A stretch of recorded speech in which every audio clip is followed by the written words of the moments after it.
Reka nkwifurize igicamunsi cyiza ibihe byiza ukomeza kubana natwe hano kuri Impuguke Info. Nitwa Niyonizera Mustafa Emmanuel, ninje makuru agezweho muri aya masaha.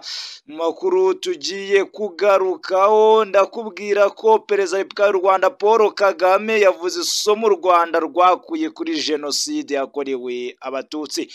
Mu yandi makuru ari kuvugwa, umunyarwanda ukekwaho icyaha cya jenoside amaze imyaka 30 akoresha ruswa ndetse no kwisha ubutabera mu gihugu cya Zimbabwe. Turabigarukaho mu buryo burambuye.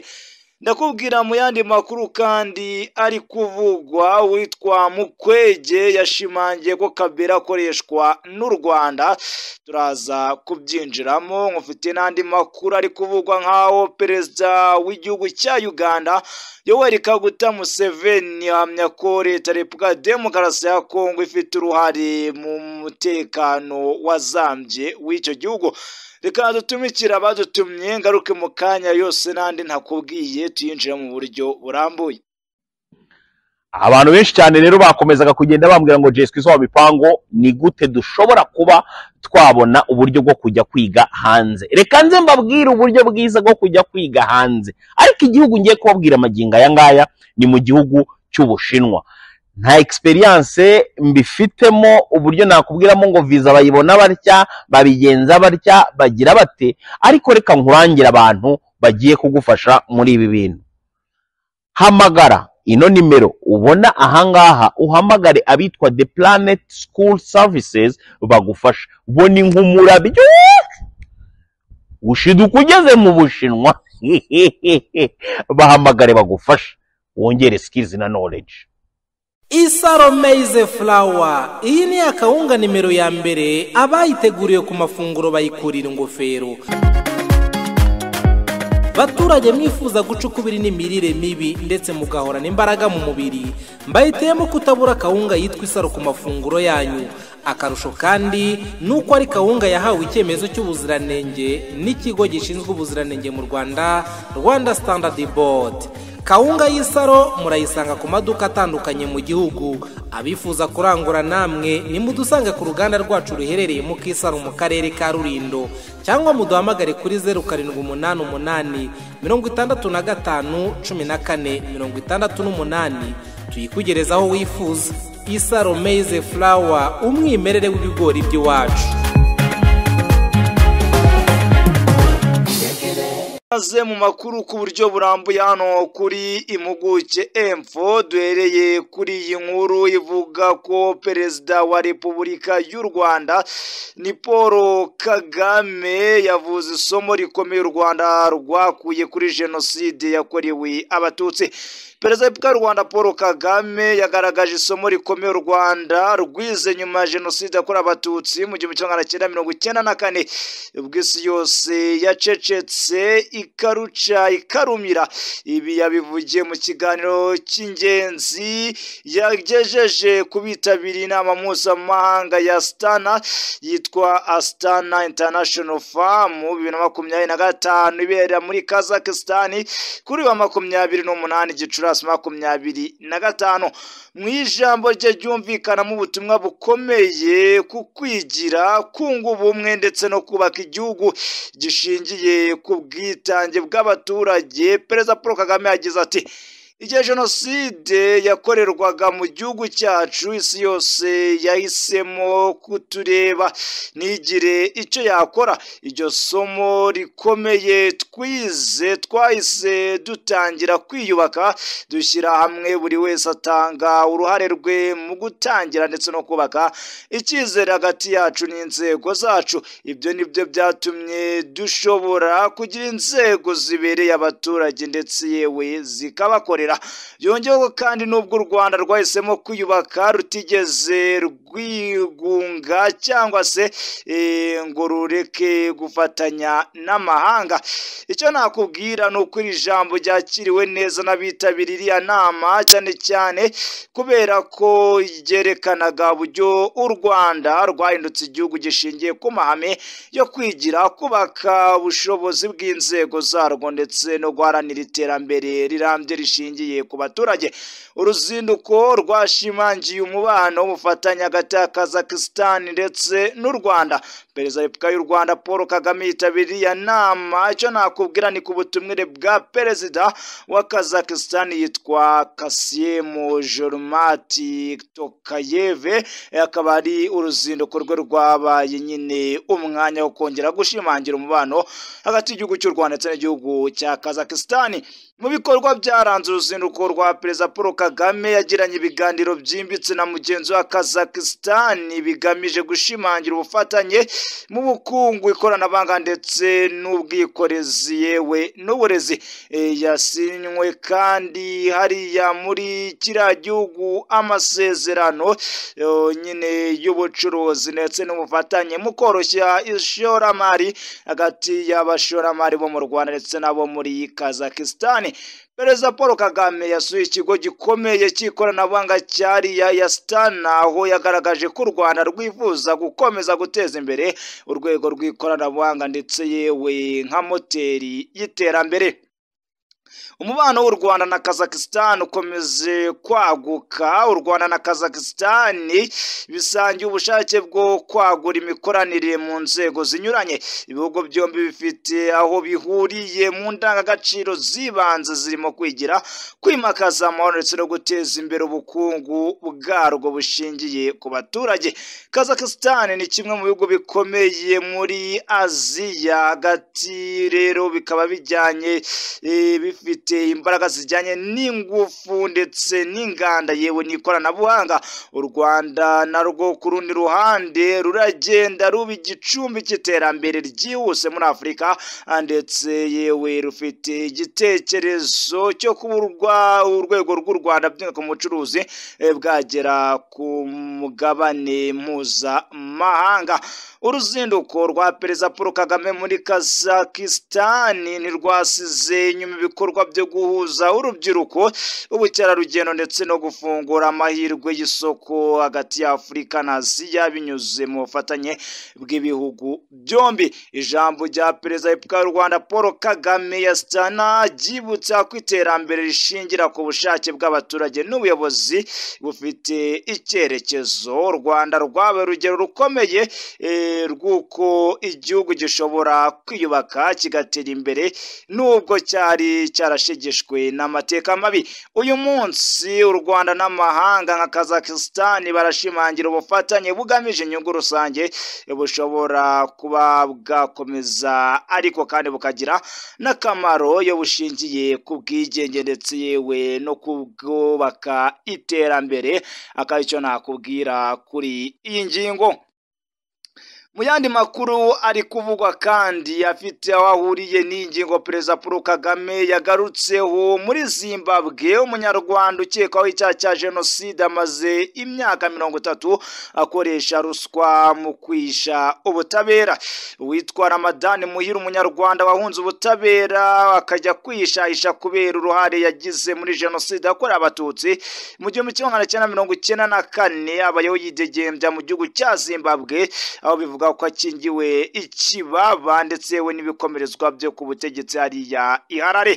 Iperereza riherutse gukorwa n'itangazamakuru rya Zimbabwe ryerekanye ko Muhire hamwe n'abandi bahunze ubutabera kubera kugira uruhare muri jenoside bagiranye umubano wa hafi n'abantu bakomeye. Bivugwa ko bakoresheje ruswa kugira ngo barindirwe umutekano mu myaka yose ishize.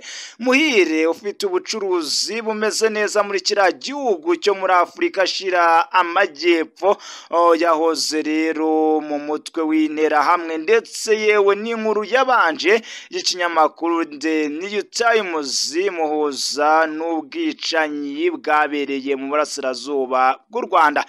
Uyu mugabo witwa Muhire ukomoka mu gace ka Nyagasozi mu Birenga, hazwi nko mu mudugudu w'Amahoro mu murenge wa Nyaruvumu, ni mu kagari ka Rukira mu karere ka Ngoma mu ntara y'Iburasirazuba bw'u Rwanda. Kuva kera yahunze ubutabera, ari umwe mu bakekwaho kugira uruhare muri jenoside yakorewe abatutsi. Mbere ya jenoside yakoraga nk'umushoferi ariko azwi izwiho kuba ari intagondwa igira urugomo mu yahoze ari perefegitura ya Kibungo.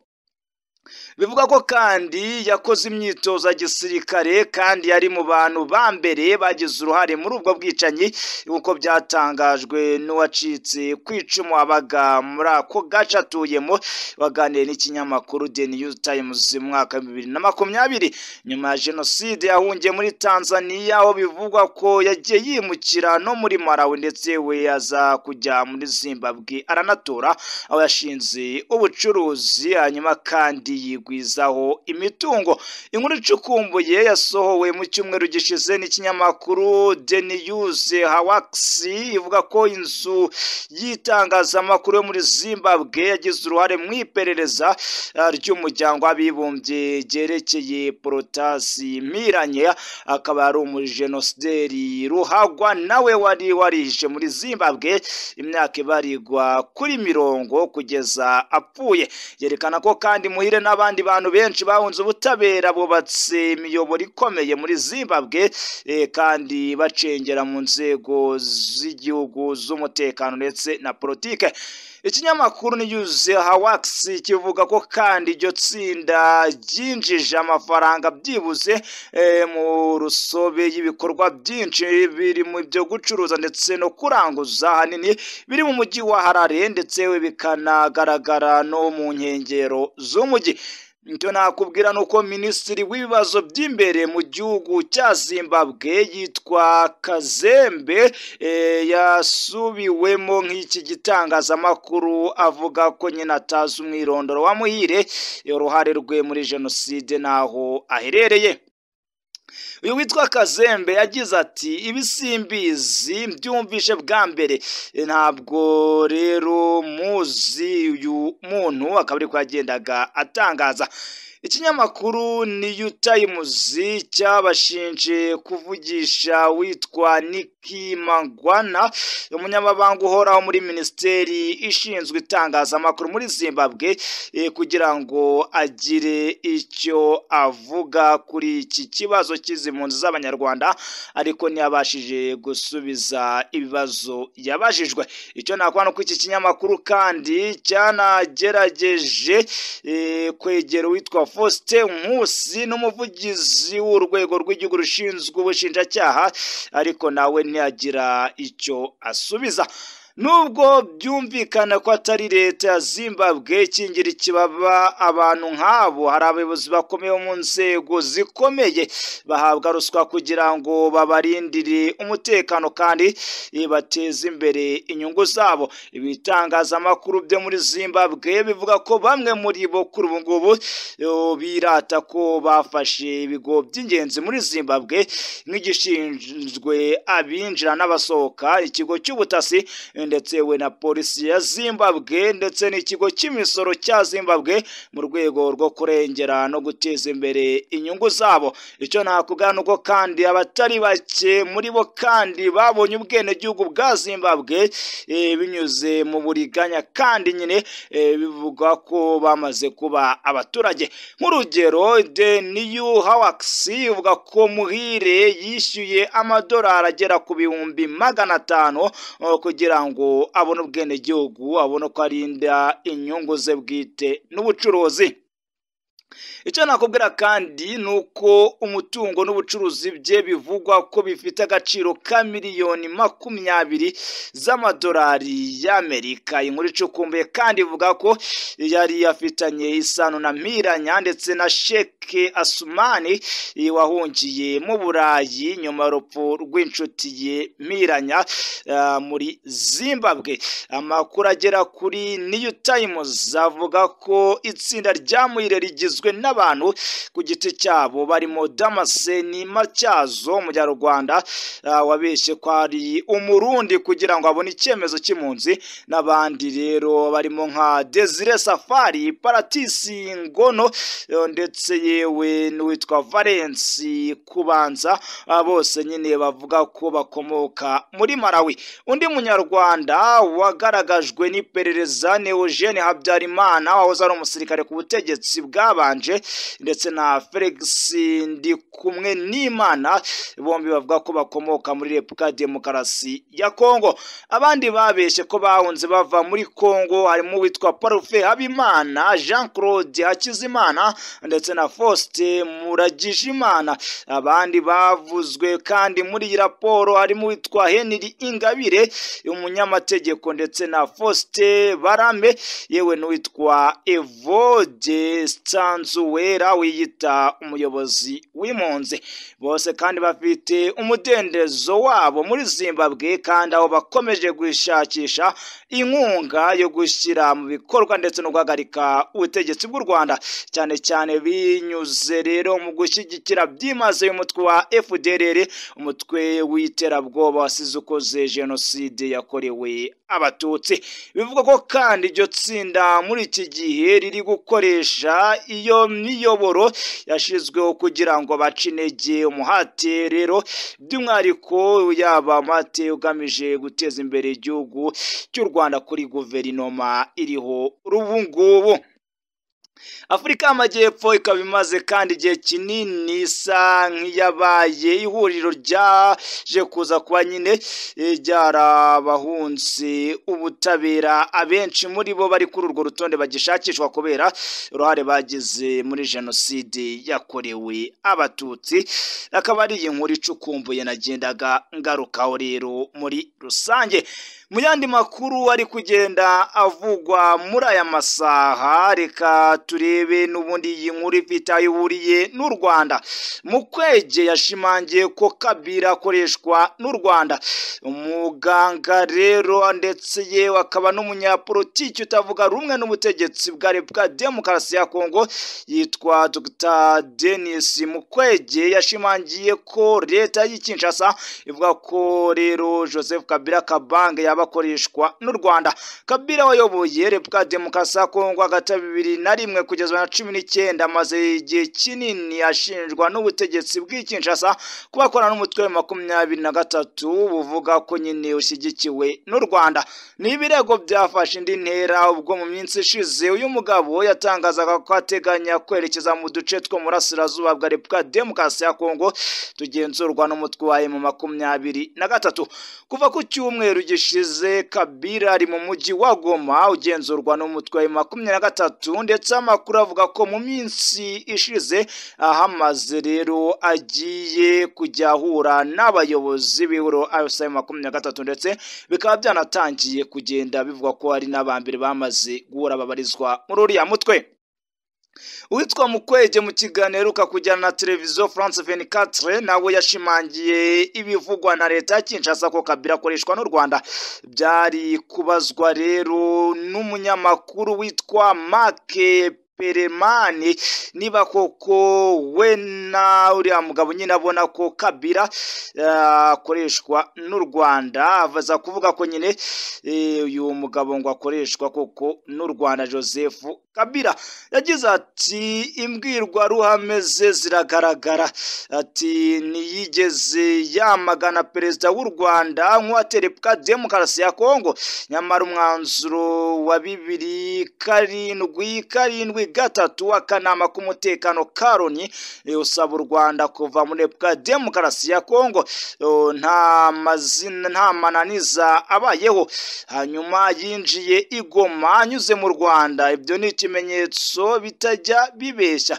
Bavuga ko nyine ari ibimenyetso bitatuma nyine bitagaragara ko kuko aba agifite abahuriye n'u Rwanda. Ati rero navuga ko ibyo ari gukora byose nyine byamaze kubonwa. Mukwege kandi yagaragaje ko Kabila akwiye guha rero ibisobanuro abanyekongo ku cyatumye na 18 afata icyemezo cyo kugira Felix Antoine Tshisekedi perezida wa Repubulika Demokarasi ya Kongo, nyamara atari wari watsinze amatora. Bivuga ko n'ubundi uyu Felix Antoine Tshisekedi atariwe watsinze amatora. Ese by'iki kibazo bizarangira bite by'umwihariko kuri dosiye ya Joseph Kabila Kabange? Tuzakomeza kubigarukaho mu makuru yacu ari imbere. mu yandi makuru ari kugenda avugwa muri aya masaha kandi umwanzi duhanganye nawe n'ubu ntituri mu biganiro i Washington n'u Rwanda n'uwitwa Muyaya n'ubundi wagiye abigarukaho mu gihe yavuze ko yiteguye kugira uruhare mu gushakira igisubizo cy'ikibazo cy'umutekano kuza kwa Joseph Kabila Kabange rero wahoze ari umukuru w'igihugu cya Repubulika Demokarasi ya Kongo Igoma. Icyo nakubwira nuko ari umurwa mukuru w'intara Kivu y'Amajyaruguru yobowe n'inyeshyamba za AFC M23 bifatwa n'ubuyobozi bwa Tshisekedi nk'uburyo bwo gushaka kugira ikibazo cy'abanyekongo, ikibazo gifite inkomoko hanze y'igihugu. Aha rero baba bashaka kuvuga ko u Rwanda nk'uko umuvugizi wa guverinoma yongeye kubishimangira nk'uko byatangajwe n'umuvugizi wa guverinoma Patrick Muyaya kuri wa gatatu ngo mu myaka itari mike ishize Repubulika ya Demokarasi ya Kongo yanganye n'umwanzi witwa u Rwanda, ari nayo mpamvu rero y'ibiganiro bikomeje gukorwa n'abunzi ba Leta Zunze Ubumwe za Amerika. Kubwa guverinoma ye nishobora guta igihe kubashaka kugira ngo babone role za kabiri mu bushotoranyi bw'u Rwanda. Mu kiganiro n'abanyamakuru kuri wa 27 Gicurasi Muyaya yagize ati tumaze imyaka 2 mu rugamba rwo kurwanya u Rwanda, mu by'ukuri ntitugomba kwibagirwa ko umwanzi turi kuganira kuri ubu ngubu cyane cyane i Washington DC kugira ngo tubone ibisubizo ari u Rwanda. Nta mpamvu yo gutekereza ko dushobora kwemera kurangara guha amahirwe abafite uruhare rwa kabiri ku Rwanda. Iri hame ridakwiye kwibagirwa. Rero ntabwo dukeneye hano kugira ikibazo cy'abanyekongo. Ikibazo cyaturutse hanze kandi cyaragaragajwe mbere na mugenzi wacu Julie Pauruku Kahongo yakaba ariko yagendaga atangaza. Agaruka kandi ku magambo ye ya nyuma asobanura wahoze ari umukuru w'igihugu nk'umuntu wo mu bihe bya kera. Patrick Muyaya yavuze ko ubutumwa bwoherejwe Joseph Kabila mu ijambo yerutse kuvuga bwari ubutumwa bw'intambara. Ati navuze mu minsi yashize ko perezida w'icyubahiro ari umuntu wo mu bihe bya kera. Mu by'ukuri yo ubyibutse wibaza ikibazo kijyanye no gukuraho igitugu mu mbwire ko turi ku rwego rwa demokarasi yawe n'umuryango we wa politike bahisemo kwitabira amatora mu gihe muza kuvuga ko mugiye gukuraho igitugu. Muzakuraho mu buhe buryo? N'ubuhe buryo muzakuraho? Ni mugombwa rero kubwira abo dusangiye igihugu barigoma cyangwa mu bindi bice by'igihugu rero byigaruriwe. Ubutumwa bwagenewe rero ni mu bwitegure, natwe mutwitegure, tugiye gukora intambara, ntabwo ari ngombwa kwihisha. Ibi Muyaya bitangaje. Icyo nakubwira nuko kuri uyu muryango wa guverinoma Suminwa igihugu ntikifuza gusubira inyuma kubwe. Repubulika Demokarasi ya Kongo ntigifite umwanya wo gusubira muri ruswa cyangwa se ubwumvikane. Muyaya yakomeje agira ati igihe navugaga ko hari umuntu wo mu bihe byahise, mu by'ukuri nibyo byahise. Abanyekongo batagikeneye amateka y'intambara, amateka yo kumvikana n'amabuye y'agaciro yacu, cyane cyane n'u Rwanda. Ahahise haruswa twamaze kubivuga bihagije ko atari byo, kandi uyu munsi ndatekereza ko twese tugomba kwibanda kuba inyuma y'umukuru w'igihugu wa Felix Antoine Tshisekedi ku kuntu twarangiza intambara n'u Rwanda.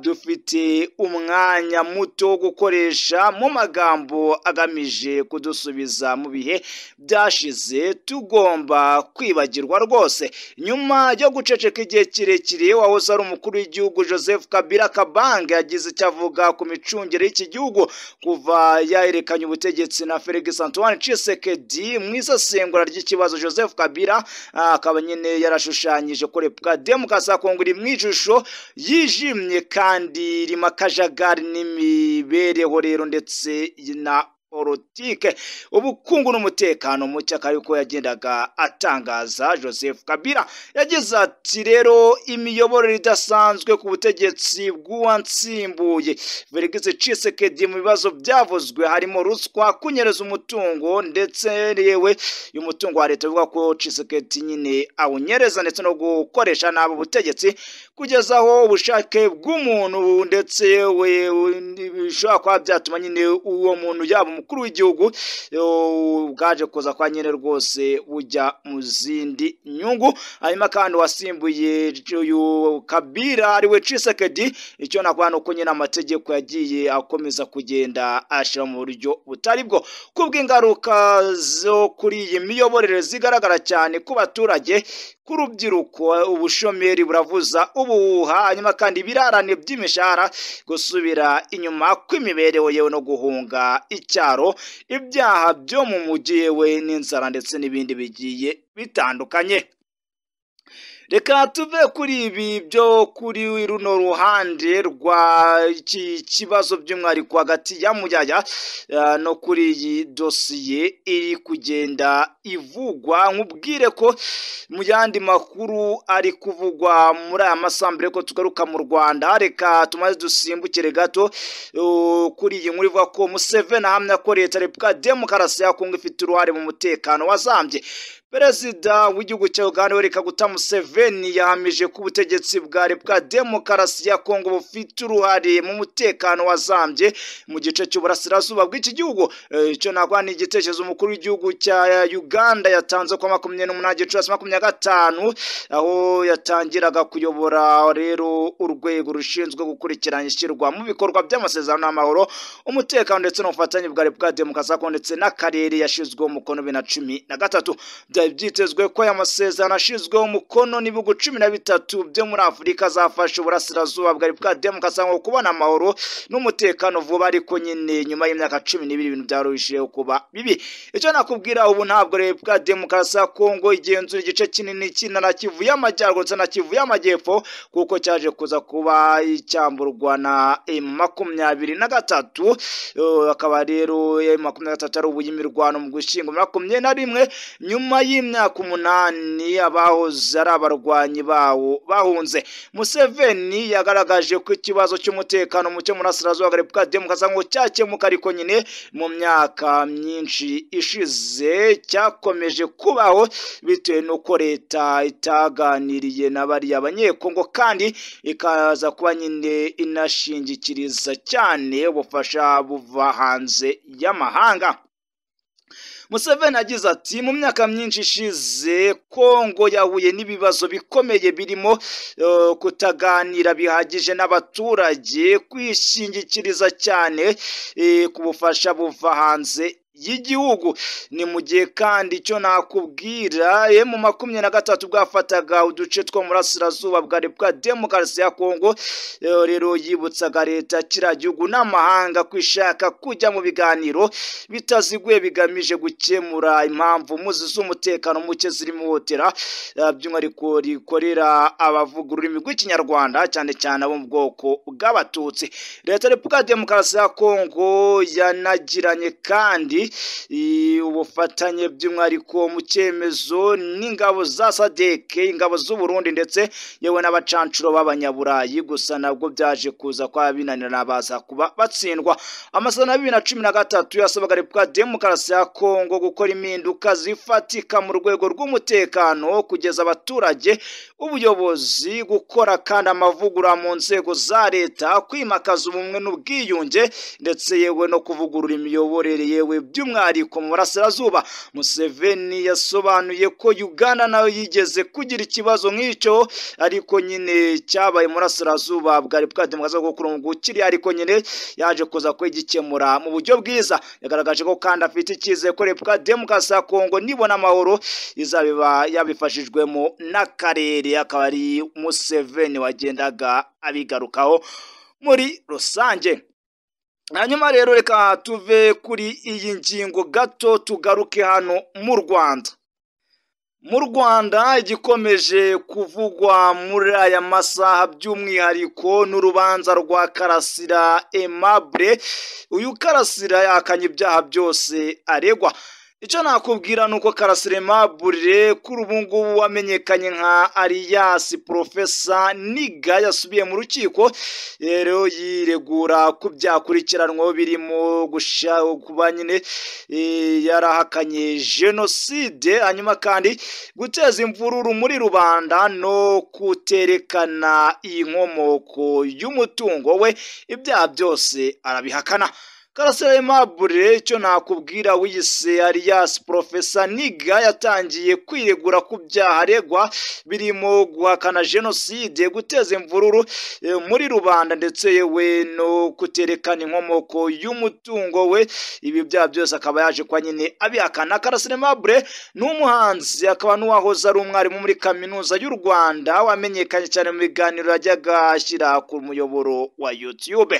Icyo nakubwira nuko mu kwiregura ku cyaha cyo guha ishingiro ndetse yewe jenoside, Karasira wari ukeye cyane kandi yitonze mu rukiko yavuze ko imvugo umushinjacyaha ashimangiraho kuri iki kirego igira iti leta ya Habyarimana yakoze jenoside yirwanaho, ko iyo mvugo yumvishwe nabi n'umushinjacyaha kuko nyine bumwitirira amagambo atavuze, abwira umucamanza ati reba nkubwire urukiko ukuri, ibyo ntabyo navuze.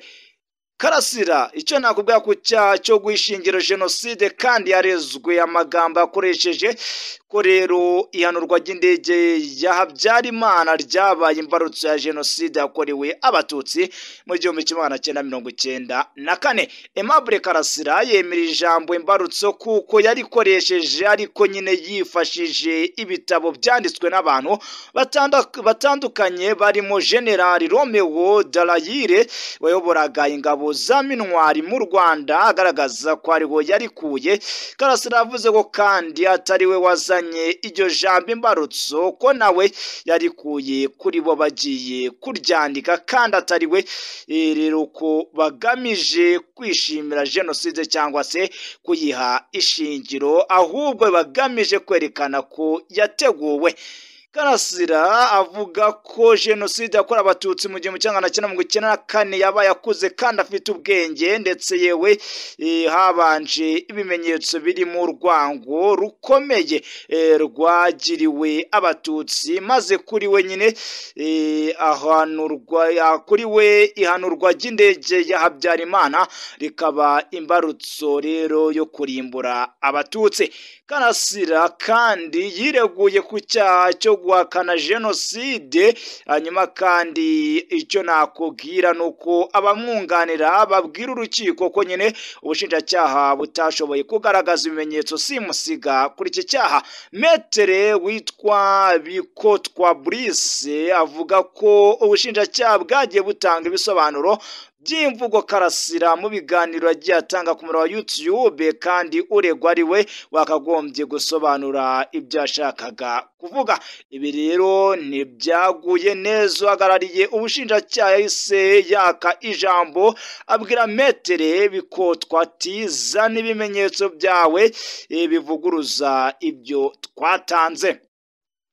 Icyo nakubwira nuko Karasira Aimable Alias Professor Niga w'imyaka 48 y'amavuko yahoze ari umwarimu muri kaminuza yafunzwe kuva mu mwaka 2021 ashinjwa ibyaha byo guhakana jenoside ndetse no kuyiha ishingiro, guteza imvururu muri rubanda ndetse we n'icyaha cyo kuterekana inkomoko y'umutungo we. Urubanza rwe ruzakomeza muri Kamena uyu mwaka.